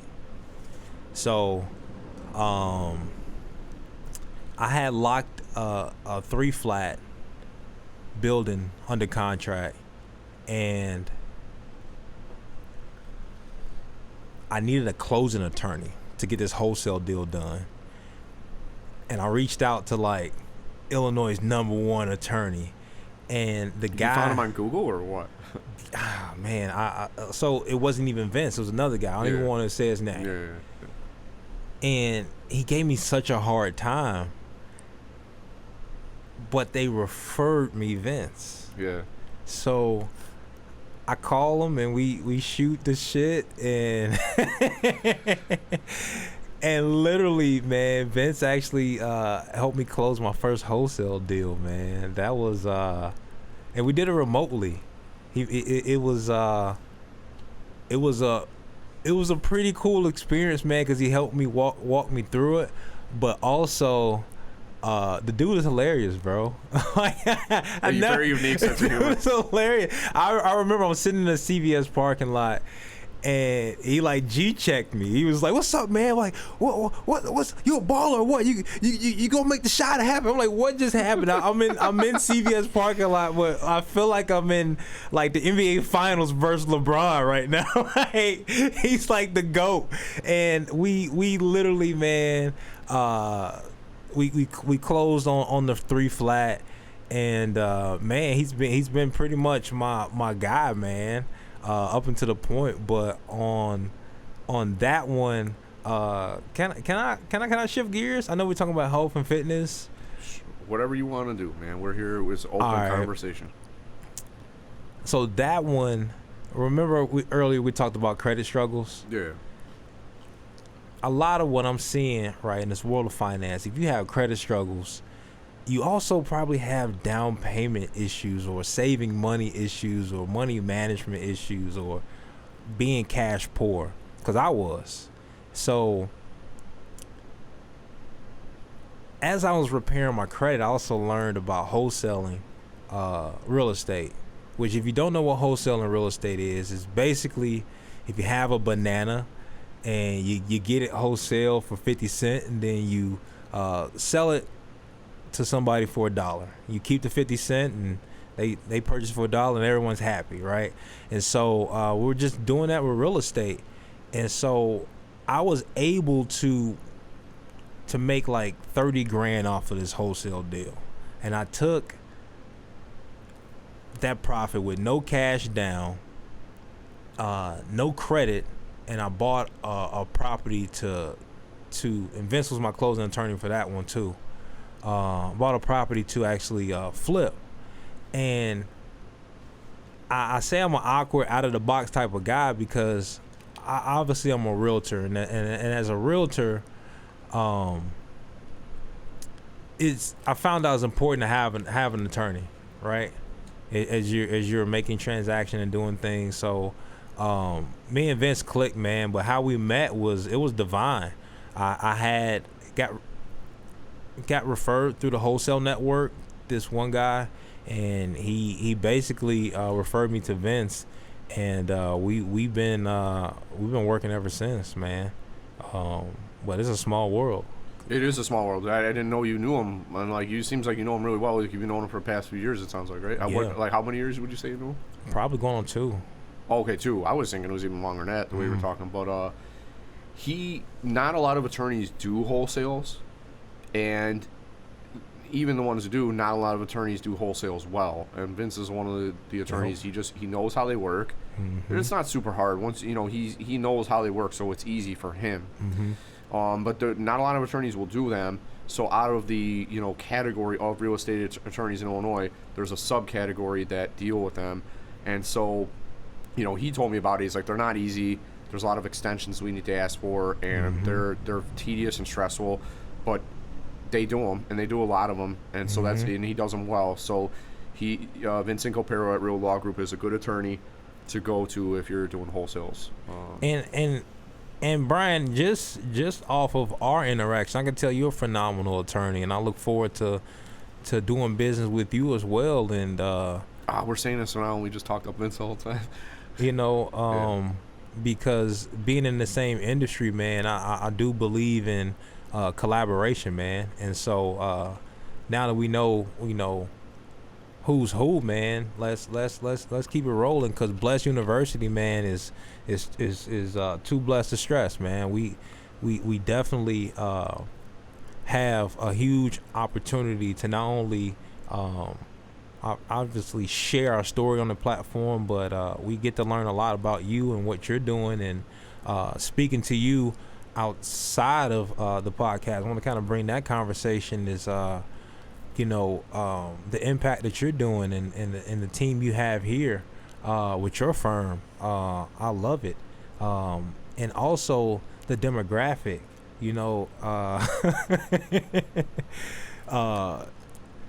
to service individuals who are outside of your community, man, and service them well, and even to take a step out and want to learn a second language, man. Hats off to you, bro. Like that's huge. People don't care how much you know. They just care about if you care about them. And so that's dope, man, to hear that and to just hear and see everything that you're doing here with the podcast and even with your firm, man. Much abundance and blessings upon you, man, because I know it's not easy. I know it's not easy, man, being in this industry. To say that much, I know that much, just being in the real estate industry. But what you're doing here is phenomenal, man. I look forward to doing business with you as well. Well, thank you. And my thing is, I was taught well by my parents, and I was also taught well by my friends. There were some things I learned from my parents that weren't so good, so it took me some time to unlearn that. But I always try to start from a position of respect and kind of go from there. And I know there's a lot of people out there closed mind. We saw this stuff a lot over the past few years with Trump and everybody being, inflamed and upset with each other. But I feel like I start from a position of respect, and I have an open mind and appreciation to other cultures and to new cultures, and I blend in and I have fun, and I understand. I see what other cultures see in their culture, like whether it's like some bachata music or something, like I watch them and I can see the emotions they're giving off and the things that they experience and the fun they're having while they do this, and I know that I am capable of doing that too. So I blend in, I get in, and I have a good time and I have fun, and I let it all hang out there because I don't give a shit who's going to judge me. For real. Be like, who's better than me? Who's better than you? No, Right. but you want to come out here and do better? Let me see you do better then. What you got? You know what I mean? I'll go out there, I'll dance, I'll hang out, I'll talk with anybody. In fact, I love dancing, and it's a good form of exercise. Like, there's been For days sure. where, like, last Friday, I didn't really get a chance to exercise too much, I don't think. Maybe in the morning. But when we went to the wedding for my sister-in-law, I got my dance on, man. Yeah. And I was sitting there for a little while. Normally I'm dancing, but I'm like, this is more about my wife because it's on her side of the family. But I was like, she was like, what are you sitting there for? Like, come on out here. I'm like, all right. Because they needed somebody to kind of keep it lit, you know what I mean? Like Yeah. somebody who, like, You I'm that usually the guy. dude that's like starting to do the couple 2 steps or whatever and go hard with it. And then people come out there too or whatever, like, okay. You know what I mean? They're like I can get out there too, or I want to be part of this energy or whatever's Come going on on, there. man. Yeah. But I don't know how, I wish I counted my steps or whatever. You could see how many goddamn steps I had. But that's the thing I like about culture and just getting in there, like, it's good for you, man. It's good. And it's the thing, like, I think people realize, like, well, you know, he's black or he's African American. I can't get along with him. Right. Like, no, you could, man, if you had an open mind and you tried, man. Right. You know what I mean? And it's not even that hard. Right. Like, I've been in the culture, different cultures for so long now that it's part of who I am, man. I love it. You know what I mean? Man. I like, kind of circle back to what I said in the beginning, man. It's like, you know, when we first met, it was just like 2 people on Earth, man. It just, you know, like, treat people how you want to be treated, man, and it goes a long way, for real. Respect and treat them the way you want to be treated, and I try to recognize nowadays with everything that's going on with COVID and stuff is you never know what somebody else is going through. It might be a divorce, it might be death in the family, it could be all sorts of things, getting fired from your job or something. Facts. Because you see people burst out and you're like, I'm guessing that's not who that person is all the time, but right now they're just in a bad spot. Right. So I always try to recognize that as well. You know, just in mixing it up, keeping an open mind. I think if a lot of people, if they were open to it and they tried and just understand, like, try to keep an open mind, keeping that open mind is super key. I think they would get along better, man. I believe so too. But people kind of get that shut mind, or they're resistant to it because that's the way they've acted for so long, and it's kind of sad to see. It's like you could have a broader spectrum, man, and at a time when we as a people, we as Americans need to unite more than ever before because we're getting torn apart at home, and you have foreign governments that are interfering with our lifestyle, you know, and stuff like that. So at this time when we got bots and all this stuff, they're trying to like sway you one way or the other, or get you mad at your fellow American, or fight over an issue. And, you know, there's so many things going on, man. And that's why I really value this, too. What we're doing right now, if you were in China, would you be able to sit here and do this and talk about whatever you wanted and not have to worry about it, or not have to worry about the repercussions of what you said? We can do that here. It's beautiful, man. We all need it. It's a basic human right, I feel. You see me on the cover of the book, man. I'm in the front of the flag. Like, it's the greatest country in the world. Come on. Like, I stand there with pride, you know. It's you embrace it. Yeah, you got to, man. You get to. So, my dad served. I got uncles and aunts who served, you know, and I appreciate it, you know, to lay down your life for someone and stand up for what you believe in too. So, 100% back that. That's facts. Yes, sir. Well, you know what? One of my childhood friends who I did live with for a while before law school, he's a Marine, and he told me, he says, Brian, after traveling the world, you know, you see good cultures and stuff like that, but after traveling the world and being in Iraq and different places, he's like, when I got hit back here, when that transport plane got me in and I got out and I got my first breath of fresh American air, he's like, there was nothing like it. He's like, I had seen other places in the world, and people don't realize how good they have it here. It's better. We have a tainted history. We have a tumultuous present where we're fighting with each other. But still, we have the freedom to do what we want to do to some extent. We all pay taxes, whatever, right? And more now than ever before, probably. But we can sit down and have this podcast this evening. It's our choice, and we have free speech to do it. And we don't have to worry about like somebody spying on us after that, or our social credit score being lowered by a government or something. That's all craziness. We need to cherish this and pass those values down on our children. I say Irish American just because I think you usually put the adjective before the main one, so it's like Irish American. But I'm proud of both, man. I'm proud of the people where I came from, the modest, small, you know, country, the Fighting Irish of Ireland. But also super proud to be an American too, because although I haven't traveled that much, or I wasn't, did not have the privilege of serving, did not take that privilege, to be in like active combat. I know what they're saying is true. Like, to be in some of these other parts of the world, like North Korea or something, like, the difference between here, what we have, like, Jesus, you would beg a million times to not have to be part of that lifestyle and to be here. And we're so blessed, man. People come from far and wide and will do Yep. crazy stuff. They'll put their personal health or their freedom on the line to get here. It's a magical thing, man. This is the creme de la creme of being born in America is like winning Yeah. the birth lottery. You know what I mean? Yeah. So many people would kill to be in our position or pray to be here. So agree. I'm blessed, man. I feel like for a long time, you know, right now, like everything that's going on, people are kind of like shitting on the idea of being an American, or like they don't think it's a big deal, or they don't feel the blessing. It's like we get to come out of here tonight and get into an automobile Yep. and drive wherever we want to. We can get food. Yep. We have problems of abundance in America. Most places they have a problem of lacking, and instead we have plenty. So even during this whole thing that went on, the coronavirus was a very weird thing. Yeah. The whole shutdown, it was weird. We had to adjust to that and learn how to manage. But, you know, for a while now, even with the variants that are out there, we've been kind of having a sense of normalcy, and hopefully that continues and they don't re-restrict us, and hopefully a lot of good comes out of that. But all that aside, there's just a few things I wanted to ask you before we leave, a few things to bring up. What motivated you to get into real estate? As you got your credit score better and you were learning different things and wanting to grow your wealth and grow your investments or grow, you know, just your financial security, what was it that got you into real estate?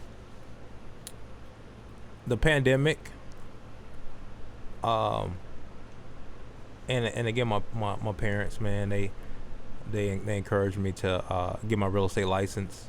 The pandemic forced me to switch gears and pivot quickly. Coming from the fitness industry where gyms were closing and realtors were essential workers, and I had finished my license just at the tail end of the beginning of the pandemic. Right. So that ended up being a blessing, and kind of was the start, and here I am today. Was that 2 years? 2 years. Yep, 2 years. Never would have saw myself doing it, man, but I love it. It's a challenge. It reminds me of sports, football, like even even just the discipline that you get to have before it. Because I fell into the trap, man. Coffee and donuts and office food and sitting in front of a computer and kind of just not having that routine I had before I started my day. And so just taking some time before I go to the office and working out and all those different things had helped me tremendously still keep a piece of that fitness component that I had, but at the same time move, like I said, pivot into a whole nother industry. And with real estate and credit, it's a lot of opportunity there for individuals who had credit struggles to get in good standing, turn around and leverage their good name to get an asset, that income producing asset. My fraternity brother helped him fix his credit. He turned around, got a pre-approval. He did a FHA loan, 3.5% down payment on a 2-flat with a duplex basement that happened to be the building that he grew up in as a child. It had been completely rehabbed, gutted from the studs down, high-end appliances, all that good stuff, and he was able to get it at a very low down payment, get a tenant to move in, as well as live rent-free. So he's living rent-free there today. And so it was a blessing to go from the health and wealth industry and still keep that thread. Obviously, we have How to Feed the Guru here, but to also now offer financial services is pretty cool. I would have never thought in a million years, but real estate is definitely something that I feel a lot of people are gravitating towards with the current job market, and where we are, where it's essential to have passive income, or at least to get ahead, have your rent paid, or have an asset that at the very least, man, is appreciating in value over time, has equity. you know, something that you could pass down to your heirs. You know, it's not a lot of. I look at this opportunity as real estate is not a get rich quick scheme. It's a get rich for sure, or at the very least, a great place to start to for generational wealth. And so, my parents were fix and flippers and buy and hold investors. I grew up loathing and hating real estate.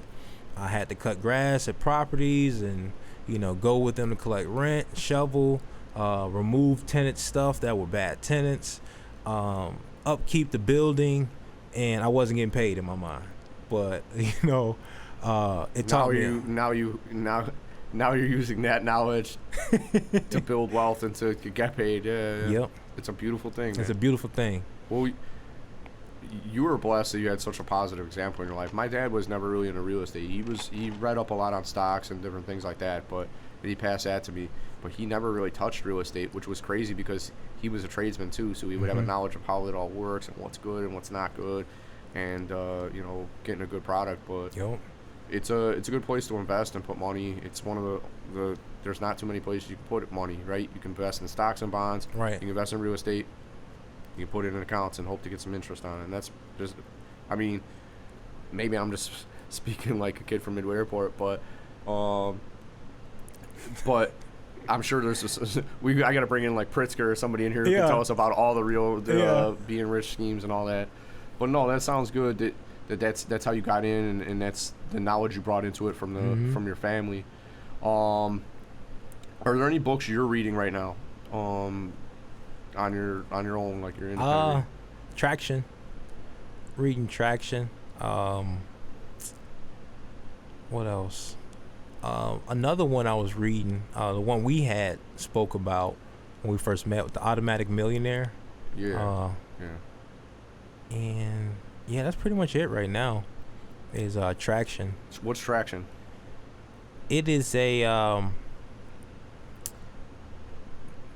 like a help guide for entrepreneurs. It's essentially 6 areas in every small business that you set your focus on to help gain traction in your business. I know I'm talking a little slow because it's one of those things where I'm still digesting it. Yeah. I'm currently in the middle of it. I'm still digesting it, and if you're an entrepreneur building your business and you want some traction, you know, that's definitely the book, man. It's definitely the book. Well, I have that on my list. As you can see, I've stocked up on some books here recently. I'll add that on my list. One of them is a book that you already recommended that I have now. Yeah. So you mentioned Traction, and then also the other book you mentioned that I now have is The Automatic Millionaire. You're still reading that as well? I went through the audio book, and I'm actually rereading it, the hard copy, because I just feel like you just pick up something new every time you pick it up. It's one of those books you keep on a bookshelf, and every year you just kind of, you know, check in with it. A lot of good practical stuff. For sure. And you know what, I tried audiobooks, but the problem is I would listen to them before I go to bed, and I'd fall asleep with them on, and like I'd miss everything that was said anyway, and then I'd be sleep drooling with the damn thing running. So I started switching back to hard copy books. So the book that we are talking about, for those who are just hearing the words, or those who are watching, is The Automatic Millionaire by David Bach. So I'm holding it up right now. If you're watching out there, this is kind of what it looks like on Amazon. So The Automatic Millionaire, this is probably something we'll have to talk about another time, but you mentioned to me that there's a lot of strategies in here for to put systems in place and to do things automated to just grow your wealth in a set it and forget it fashion. Well said. Yeah. Well said. So The Automatic Millionaire, David Bach. If you want set it and forget it strategies and automated payments into your investment accounts to whatever stock it is or whatever index you're investing in, The Automatic Millionaire is for you. This book is for you. It is my gift to you. Chaos Under Heaven, Trump, Xi, and the Battle for the 21st Century by Josh Rogan. I found out about this book when Josh Rogan was on Joe Rogan's podcast. And it talks about the challenge we face with China, who would like to be the world's #1 power, would like to unseat America as the world's #1 power. and it tells the story of how we got so intertwined with China and where we are currently, and the problems that we are facing because economically we're very dependent on them as far as the manufacturing they do, and also we are invested in their companies with our American dollars, and our retirement funds are investing in them. And it gets all the way up to the coronavirus. It's a great read. I'm almost done with it. So that's yours. Thank you. I give them out as gifts a lot because I feel like a lot of people need to know what's going on out there. And this reporter did an incredible job of being on the inside and getting statements and interviews with people, but also the work he cited in there to support his positions. And I had a friend who's like, oh, that guy's a CNN guy. I don't like to listen to them because he feels that they're biased. I'm like, don't shoot the messenger. There's a lot of information out there about this stuff that's going on right now that you need to know about, and it's in that book. And I think we need to accept the fact that whether we like somebody, like if you like Trump, that they're not perfect and they make mistakes too. Right. So what they're doing is not all good and it's not all bad. It is what it is, but you need to be open to the fact that it is what it is, because some people, they're like, rah, Trump, he can never do wrong. It's like, no, that's too extreme of a stance, or it's too closed-minded of a stance.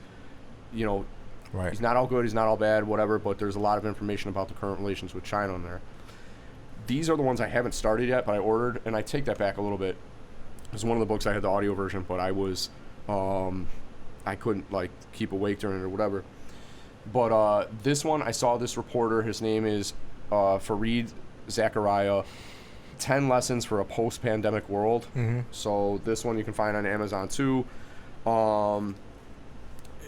It's the title is, I think you might want to rethink that a little bit, like post-pandemic. We're not post-pandemic, we're kind of still in it. Right. Or maybe he's making predictions for the future and saying that is post-pandemic, 10 lessons that you need to know. I don't know which one he's referring to, whether he's saying we are now in the post-pandemic, which we are not, so that wouldn't match. 10 lessons. 10 lessons, so maybe he's speaking about for afterward, but I look forward to reading this. The guy had a lot of good things to say in his interview when I was watching him.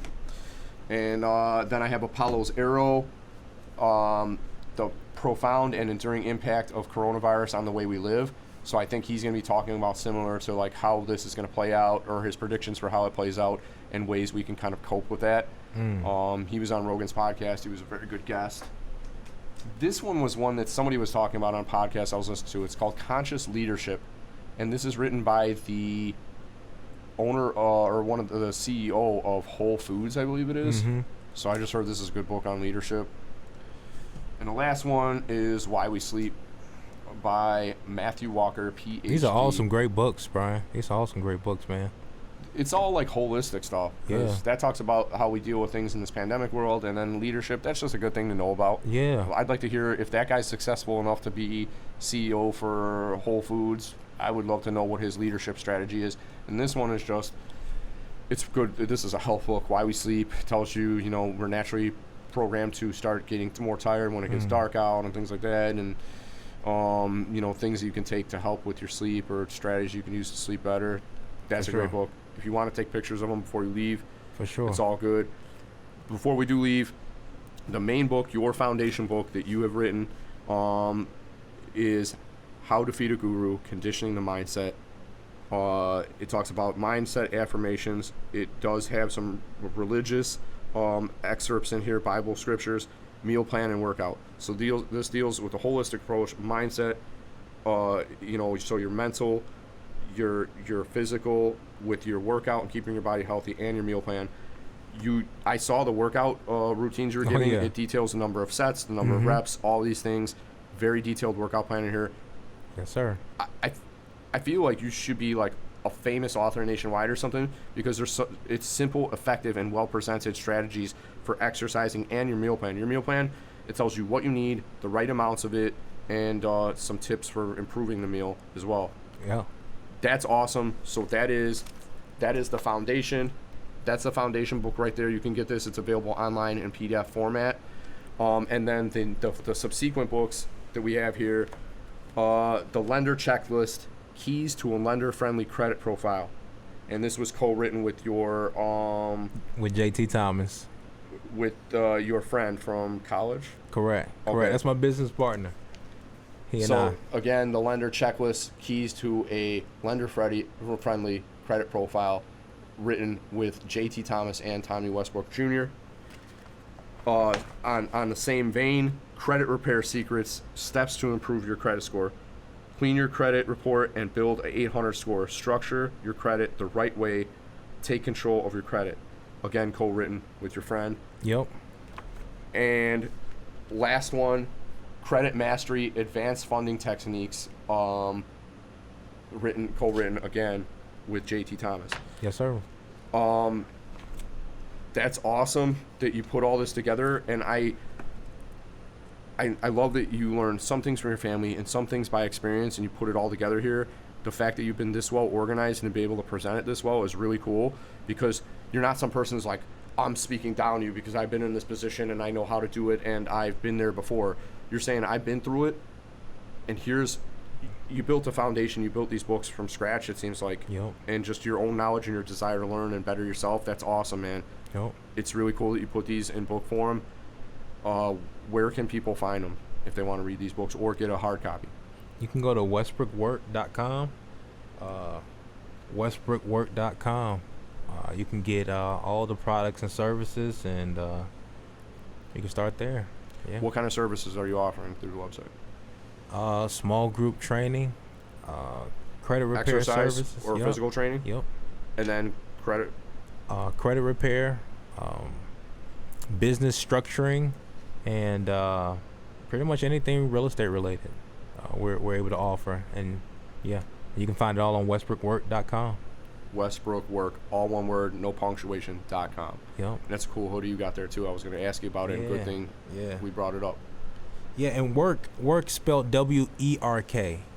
W-E-R-K. A lot of people get it confused with the O, work, but we working over here. Good thing you mentioned that too, because I was thinking it was spelled like, but then I saw your logo and it's work with a W. So Westbrookwerk, all one word, .com. .com. And how about social media? Where are you at on social media? Westbrookwerk.com. Westbrookwerk on Instagram, and then Tommie Westbrook on Facebook. On Facebook. So Instagram and Facebook are the places to find you. Yep. Are you on LinkedIn too or no? Tommie Westbrook on LinkedIn. I Okay. gotta knock the webs off of that one. I know, bad, but yeah, I'm on LinkedIn. Tommie Westbrook on LinkedIn. Is there anything else that you would like people to know about you that you want to, tell us about before we leave? Oh man, thank you for having me.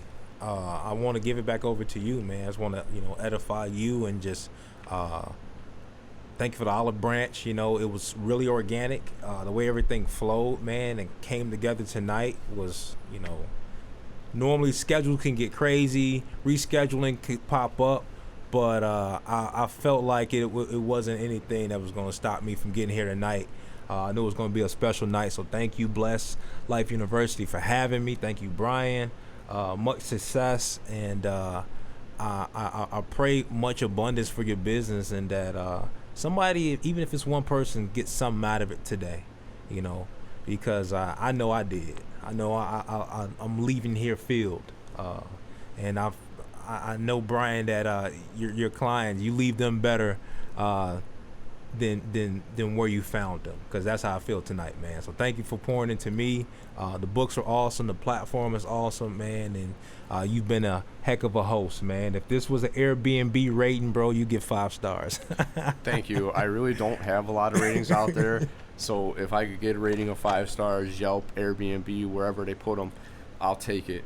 And thank you for the gifts as well, because the fall and the winter are approaching. I will, by nature, be spending more time inside, so I will have chance to get to know you better through reading these and absorb the material. And I can't even wait to start on the first one, because I just know it's gonna be so good. So many things in there for me to do with my mentally, with my exercise, and also with my meal plan. And then for folks who need assistance with credit, we have 3 editions here. It was great to meet you. It was great to hear about your family and how you got to where you are now. It's a small world that we know some of the same people. When you work with Uncle Vince, Vince Incopero at Real Law Group, we have that together. I look forward to having you on in the future too, because we just kind of scratched the surface here. I feel like we could have went for another hour or two.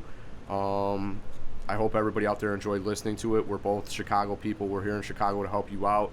to chat, reach out, connect, comment, like, share. We'll respond. We'll talk with you. And the reason I called this Blessed Life University podcast is I am blessed to be surrounded by good people like you. Thank you for being here today. Look forward to having you on again. We're blessed, and I hope everybody out there stays blessed too. Peace. We'll see you next time. Peace.